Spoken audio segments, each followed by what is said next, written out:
Chapter 15. And it came to pass after this, that Absalom prepared him chariots and horses, and 50 men to run before him. And Absalom rose up early, and stood beside the way of the gate. And it was so, that when any man that had a controversy came to the king for judgment, then Absalom called unto him, and said, Of what city art thou? And he said, Thy servant is of one of the tribes of Israel. And Absalom said unto him, See, thy matters are good and right, but there is no man deputed of the king to hear thee. Absalom said moreover, O that I were made judge in the land! Then every man which hath any suit or cause might come unto me, and I would do him justice. And it was so, that when any man came nigh to him to do him obeisance, he put forth his hand, and took him, and kissed him. And on this manner did Absalom to all Israel that came to the king for judgment. So Absalom stole the hearts of the men of Israel. And it came to pass after 40 years, that Absalom said unto the king, I pray thee, let me go and pay my vow which I have vowed unto the Lord in Hebron. For thy servant vowed a vow while I abode at Geshur in Syria, saying, If the Lord shall bring me again indeed to Jerusalem, then I will serve the Lord. And the king said unto him, Go in peace. So he arose and went to Hebron.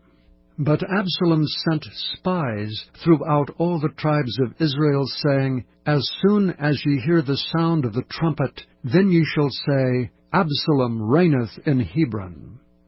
And with Absalom went 200 men out of Jerusalem that were called, and they went in their simplicity, and they knew not anything. And Absalom sent for Ahithophel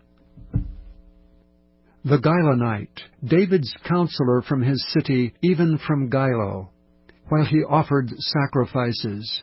And the conspiracy was strong, for the people increased continually with Absalom. And there came a messenger to David, saying, The hearts of the men of Israel are after Absalom.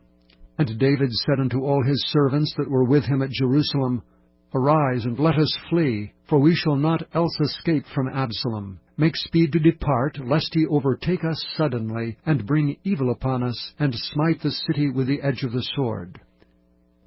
And the king's servant said unto the king, Behold, thy servants are ready to do whatsoever my lord the king shall appoint.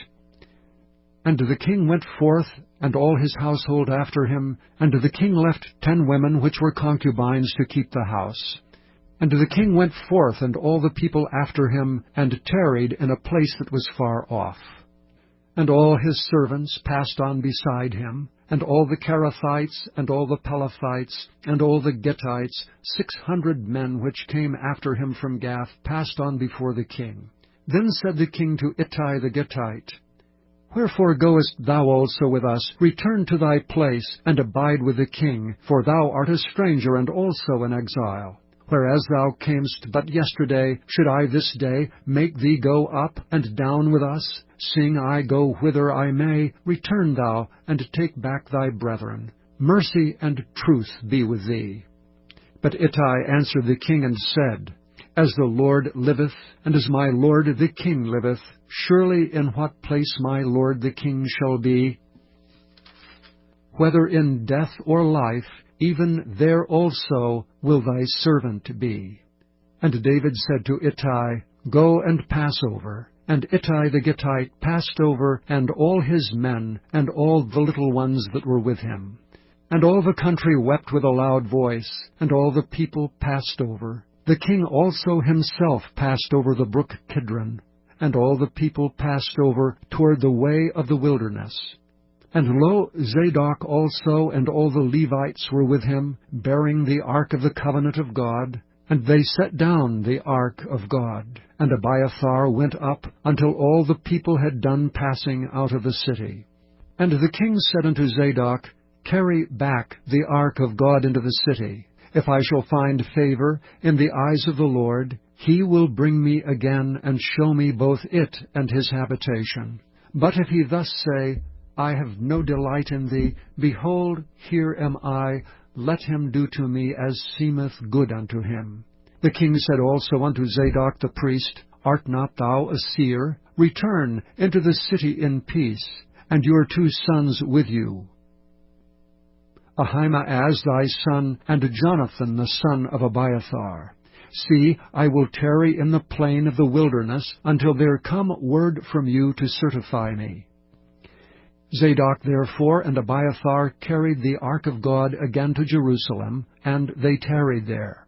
And David went up by the ascent of Mount Olivet, and wept as he went up, and had his head covered, and he went barefoot, and all the people that was with him covered every man his head, and they went up weeping as they went up.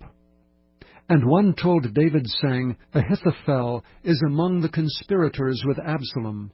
And David said, O Lord, I pray thee, turn the counsel of Ahithophel into foolishness. And it came to pass that when David was come to the top of the mount, where he worshipped God, behold, Hushai the Archite came to meet him, with his coat rent, and earth upon his head, unto whom David said, If thou passest on with me, then thou shalt be a burden unto me. But if thou return to the city, and say unto Absalom, I will be thy servant, O king, as I have been thy father's servant hitherto, so will I now also be thy servant, then mayest thou for me defeat the counsel of Ahithophel. And hast thou not there with thee Zadok and Abiathar the priests? Therefore it shall be, that what things soever thou shalt hear out of the king's house, thou shalt tell it to Zadok and Abiathar the priests. Behold, they have there with them their 2 sons, Ahimaaz Zadok's son, and Jonathan Abiathar's son. And by them ye shall send unto me everything that ye can hear. So Hushai, David's friend, came into the city, and Absalom came into Jerusalem.